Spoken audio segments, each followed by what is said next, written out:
Seo blaiseadh de scéalta na seachtaine ar Tuairisc. Níl an bille an téhan údras na géaltaide a thuirteráis ar na písaí reachtaíochta a bhfuil tosaíocht a tuairt dá bháisiú am léana. Rud atá cathú Irish faoin téhan atá nainneas fearsúil a míon bheitheh. Ceapú cuaigear cóilta nua ar bhórd údras na géaltaide an seachtain seo go maith. Tá tús curtha i comisiún na man leis an abhreithnú is cimsithe rio ar an solathair géalagas na main.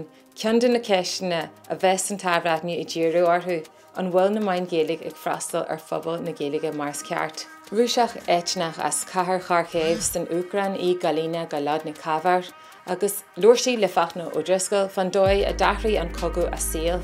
Fógraí ó búirtearí gradam fosisiúireachta an iireachtais an seachtain seo, an túidir fintan de brún agus cló ar chonacht a thuglá gradam í thualahain. Saibh Devlin agus futafata a bhuaigh gradam Rex Carlo agus darthó scolaí agus na fosisiúirí leor brach a fuair gradam do bháildrethe don aistrachan is fearr maith iad.